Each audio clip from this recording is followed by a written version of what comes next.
मेरी बहनें आ रही हैं, अभी आप जाइए। यदि यूं ही भेज देना था तो मन के तार से खींचकर बुलाया ही क्यों था? फिर कभी अकेले में आ जाइएगा। अभी अब जाइए ना, अभी अब जाइए ना। क्यों? अच्छा ये बात है।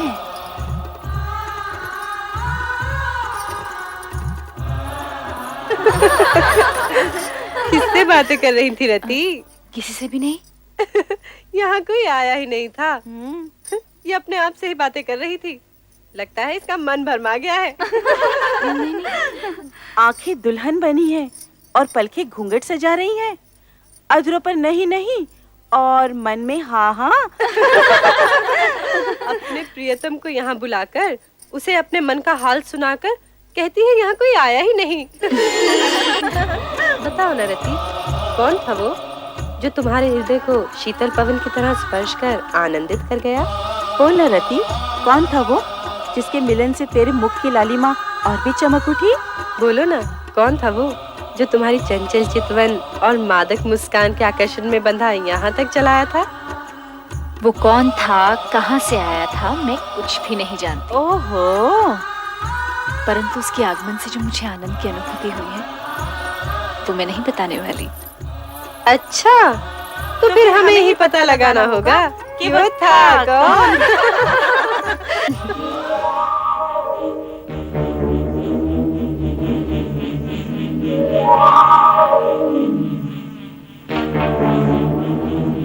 कामदेव,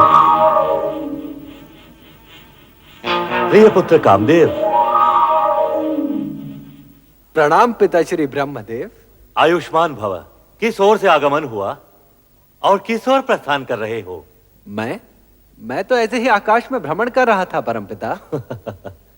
ऐसा लगता है तुम दक्ष प्रजापति के महल से होकर आ रहे हो। क्या कह रहे हैं परमपिता? क्या तुम्हारी यही कामना नहीं है? चलो मेरे साथ। अब तुम्हारा रति से अधिक समय दूर रहना उचित नहीं है। आओ कामदेव।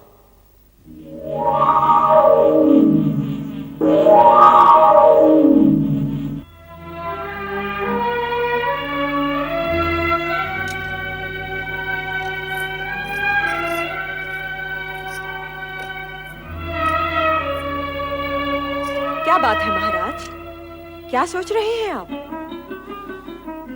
महारानी, हमारी सभी कन्याएं विवाह के योग्य हो गई हैं। उनके लिए योग्य वरों का चयन करना किसी समस्या से कम नहीं।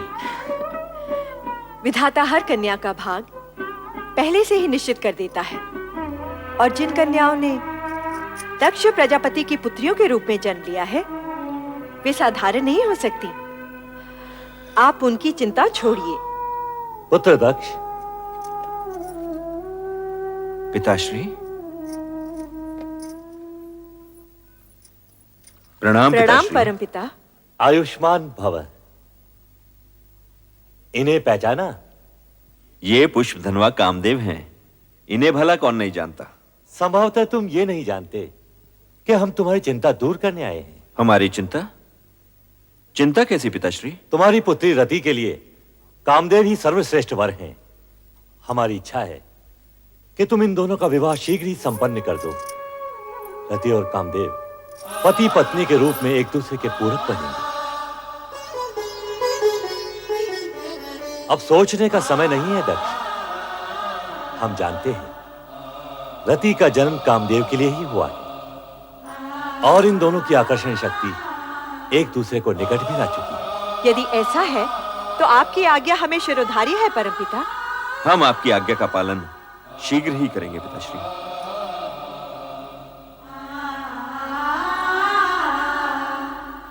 तो फिर मुझे आज्ञा दें परमपिता। अवश्य कामदेव। तुम्हारे शुभ विवाह का मुहूर्त शीघ्र ही निश्चित होगा।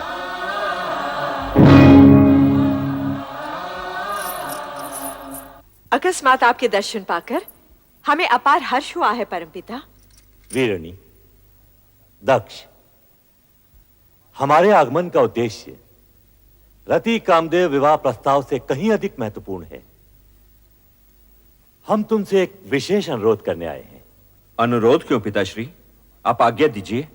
आदिदेव महादेव रुद्रावतार का सगुण रूप लेकर कैलाश पर प्रकट हो चुके हैं। ये तो तुम्हें ज्ञात ही होगा। सुना अवश्य है पिताश्री, परंतु सर्वशक्तिमान होते हुए भी उन्होंने ये विचित्र रूप धारण क्यों किया, ये मेरी समझ से परे है।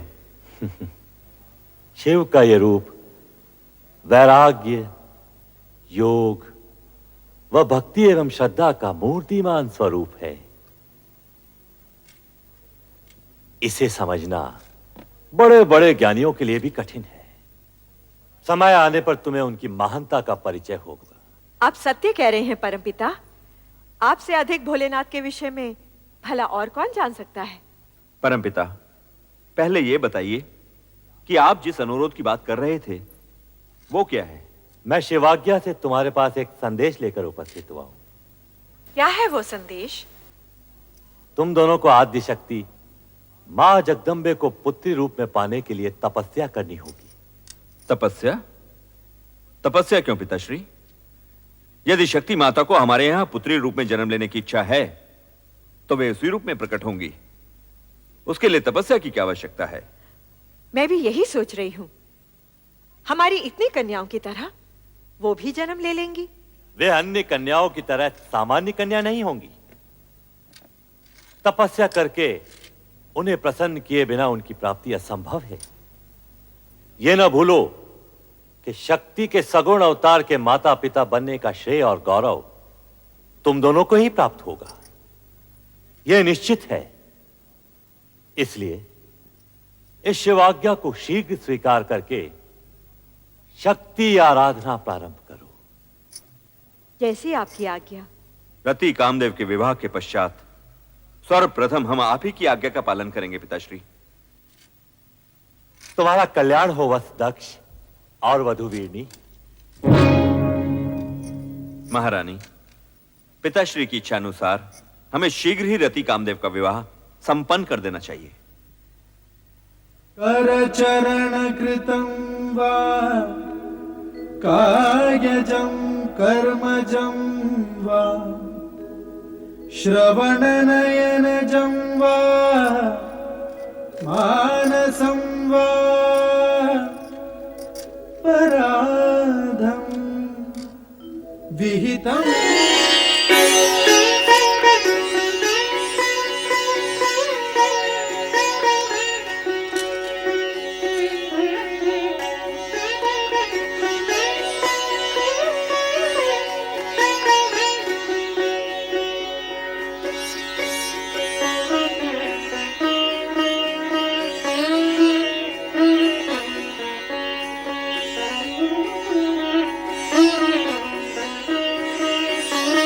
पुत्र दक्ष, अब शिवाज्ञा के अनुसार तुम और पुत्र वधुवीरनी शीघ्र ही शक्ति आराधना प्रारंभ करो।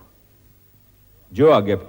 ओम ह्रीं क्लीं चामुंडाय विद्महे नमः।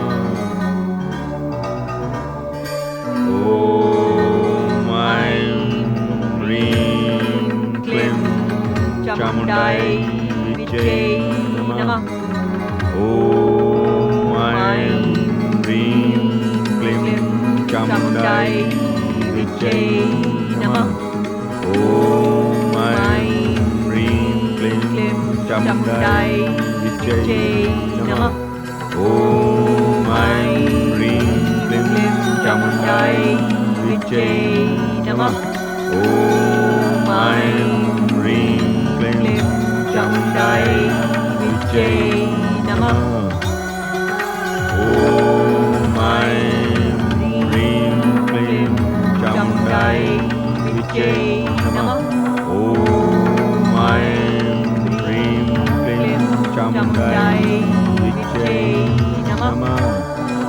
ओम ह्रीं क्लीं चामुंडाय विद्महे नमः। ओम ह्रीं क्लीं चामुंडाय विद्महे नमः। ओम चामुंडाय विच्चे नमः। ओम ऐं ह्रीं क्लीं चामुंडाय विच्चे नमः। ओम ऐं ह्रीं क्लीं चामुंडाय विच्चे नमः। ओम ऐं ह्रीं क्लीं चामुंडाय विच्चे नमः। ओम ऐं ह्रीं क्लीं चामुंडाय विच्चे नमः। ओम ऐं ह्रीं क्लीं चामुंडाय विच्चे नमः।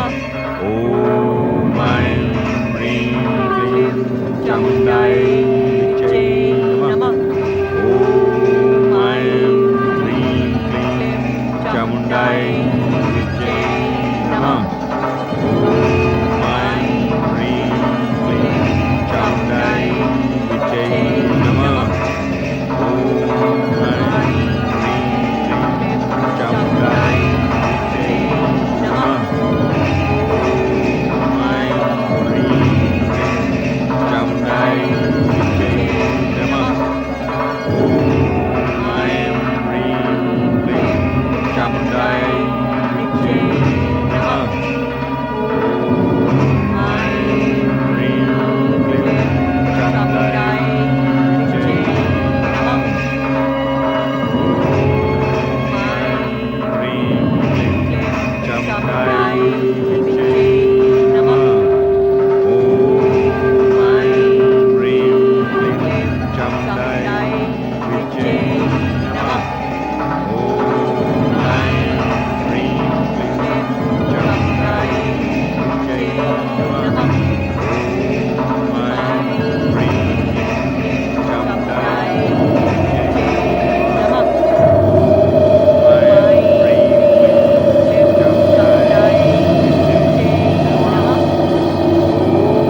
ऐं ह्रीं क्लीं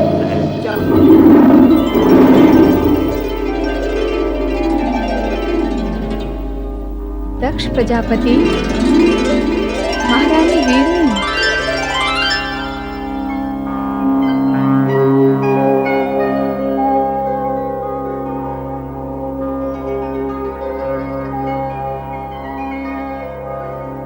हे मां जगदम्बे, अष्टभुजाधारी विश्वेश्वरी, प्रणाम।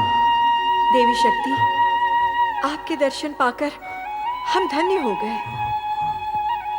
तुम्हारी भक्ति आराधना सफल हुई प्रजापति दक्ष।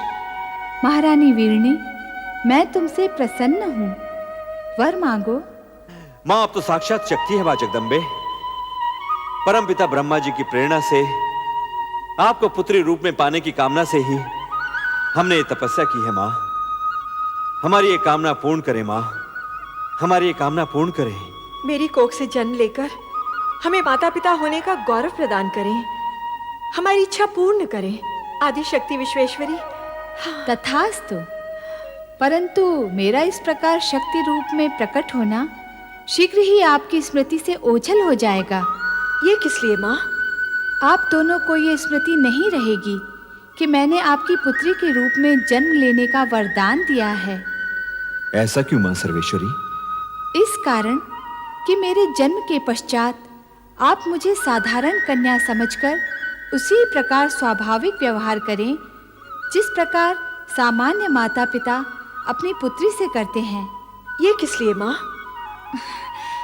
हर प्रयोजन बताया नहीं जाता महारानी वीरनी। जैसी माँ विश्वेश्वरी की इच्छा, परंतु अब हमारी कामना शीघ्र ही पूर्ण कीजिए। तुम्हारी कामना पूर्ति का वरदान तो मैंने दे ही दिया है महारानी वीरनी। कल्याण हो। जय हो मां आदिशक्ति जगदम्बे, जय हो। जय हो।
महारानी जी बधाई हो। आपके यहाँ एक तेजस्विनी कन्या ने जन्म लिया है। बधाई हो महारानी जी। चलो। राजकुमारी जी, आप लोगों को भी बहुत बहुत बधाई हो। ये शुभ समाचार जाके महाराज को सुनाते हैं। चलो चलो। माताश्री, आज का दिन हम सबके लिए बड़ी प्रसन्नता का दिन है। बधाई हो महाराज, बधाई हो। महारानी वीरनी ने एक दिव्य कन्या को जन्म दिया है। कन्या के प्रकट होते ही सारे महल में उसकी ज्योति फैल गई। तेजस्वी कन्या ने जन्म लिया है महाराज। ये शुभ समाचार सुनकर हम धन्य हुए हैं। सुलेखा, ये लो अपना पारितोषिक। मंगला, तुम भी लो। धन्यवाद महाराज। बधाई हो महाराज, बधाई हो। ये लो, तुम भी लो। आज का दिन हमारे लिए अत्यंत ही हर्ष और उल्लास का दिन है। नारायण नारायण। अभिनंदन राजन, दिव्य कन्या के जन्म के क्षण पर बधाई हो। देवऋषि, आश्चर्य है, आप सही समय पर पधारे। नारायण नारायण। आश्चर्य कैसा राजन, दिव्य कन्या के जन्म का क्षण ही हमें यहाँ खींच लाया है। क्या कन्या दर्शन के लिए आप व्यग्र नहीं हो रहे हो? हाँ, अवश्य। देवऋषि, आप भी पधारिए। आइए। नारायण नारायण नारायण। पिताश्री, बधाई हो। बधाई हो, तुम सबको भी बधाई हो। आज का दिन अत्यंत मंगलमय है। जाओ, सब मिलकर मंगल गीत गाओ और पूरे वातावरण को मंगलमय कर दो। चलो। देवियों, आनंद करो देवियों। ये लो। प्रणाम। नारायण नारायण। दर्शन पाकर आंखें धन्य हुई। भ्राता दक्ष, इस तेजस्विनी कन्या का नामकरण इसी समय हो जाना चाहिए। नामकरण इसी समय? हाँ, आज का ये दिन और ये समय अति पावन है। जैसी आपकी इच्छा देवऋषि। इसके दर्शन से मन में सात्विक भाव प्रकट हो रहा है, इसलिए इसका नाम सती होना चाहिए। सती? धन्यवाद देवर्षि, आपने कन्या का नाम अति उत्तम बताया है। हमारी ये कन्या सती के नाम से ही प्रसिद्ध होगी। हम इसी समय पूरे राज्य में घोषणा करवा देते हैं कि प्रजापति दक्ष की कन्या सती ने जन्म लिया है। नारायण नारायण। दक्ष कन्या सती की जय हो। दक्ष कन्या सती की जय हो। दक्ष कन्या सती की जय हो। महारानी जी, हमारी सती कितनी तेजस्विनी दिखती है। मन करता है इसे देखते ही रहें। इसके सुंदर मुख से आंखें हटती ही नहीं।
अश्विनी, ये सती कहाँ है? तूने देखा है? नहीं तो पता नहीं कहाँ खोई रहती है आजकल।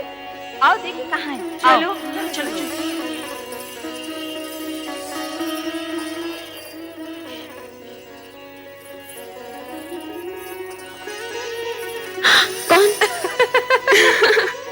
यही तो हम सब पूछना चाहती हैं सती, कि कौन है वो जिसके ध्यान में तुम हर समय मग्न रहती हो? मैं स्वयं नहीं जानती रोहिणी। पता नहीं कौन है वो जिसके रूपाकार को देखने की उत्सुकता में मेरा मन सदा खोया रहता है। ये तो बहुत गंभीर समस्या है रोहिणी। सचमुच गंभीर समस्या है। अरे जब उस पुरुष का ही पता नहीं तो उसका रूपाकार कैसे दिखेगा? हाँ हाँ, अब तो पिताश्री दक्ष प्रजापति से निवेदन करना ही होगा कि हमारी सती का स्वयंवर रचा दें। सभी प्रकार के उत्तम पुरुष सती के सामने आकर खड़े हो जाएंगे। अच्छा सती, तेरी नाक को हाँ करने के लिए हम सब पिताश्री से प्रार्थना करेंगे कि तेरा विवाह पिताश्री उसी छवि से करा दें जो तेरे हृदय में बसी है।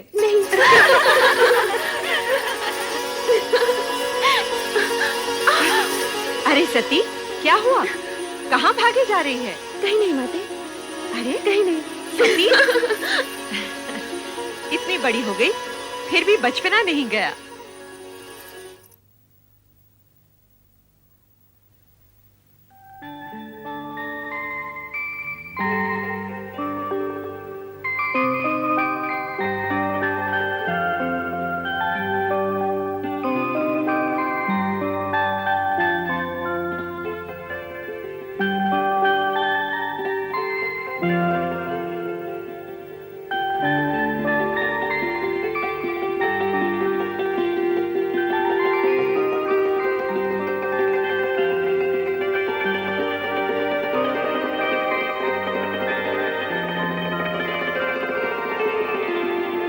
शक्ति तुम?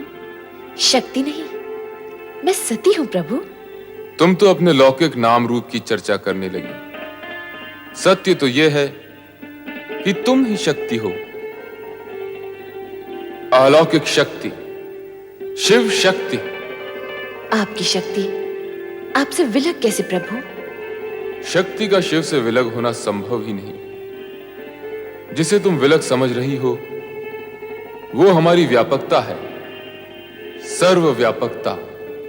शिव कैलाश में और शक्ति सती रूप में पृथ्वी पर दक्ष के घर, ये कैसी व्यापकता है प्रभु? जगत में सत्य की प्रतिष्ठा के निमित्त इस व्यापकता की आवश्यकता है प्रिय। कारण कि सत्य से कल्याणकारी अर्थात शिव रूप जन्म लेता है। इसका ज्ञान मुझे है प्रभु कि सत्य ही शिव का आधार है। हाँ प्रिय, सत्य और शिव से पुनः सुंदर की उत्पत्ति होती है। कारण कि सत्य कभी अशिव अथवा असुंदर नहीं होता। प्रभु, ये ज्ञान भी मुझे है कि आपका सत्यम शिवम सुंदरम रूप ही जगत में व्याप्त है। इसका मूल आधार तो तुम ही हो देवी। मैं? यदि शक्ति न होती तो सत्य स्थिर न होता। शक्ति के कारण ही सत्य की रक्षा होती है, शिवम प्रशस्त होता है और सुंदरम व्यापक होता है। प्रभु, आपने तो सत्यम शिवम सुंदरम का संपूर्ण श्रेय शक्ति को अर्थात मुझे ही दे डाला। सत्य भी यही है। सती या शक्ति से रहित शिव शून्य है। ये भी तो सत्य है प्रभु कि शिव से रहित शक्ति का अस्तित्व भी शून्य है। दोनों एक दूसरे के पूरक हैं। दोनों में सापेक्षिक संबंध हैं। स्थिति ऐसी है तो फिर ये अपूर्णता क्यों? अपूर्णता कैसी प्रिय? आप लौकिक रूप में कैलाश पर और मैं लौकिक व मानव देह में दक्ष प्रजापति के घर। मानव देह के कारण मानवीय गुण व कामनाएं भी हमारे साथ हैं देवी। किंतु तुम्हें इस सत्य का ज्ञान तो होगा ही कि हमारा ये लौकिक व अलौकिक रूप तथा जगत की संपूर्ण रचनाएं सत्यम शिवम सुंदरम की रक्षा व निर्वाह हेतु ही हैं। प्रिय, शीघ्र ही लौकिक रूप में हमारा मिलन होगा। सत्यम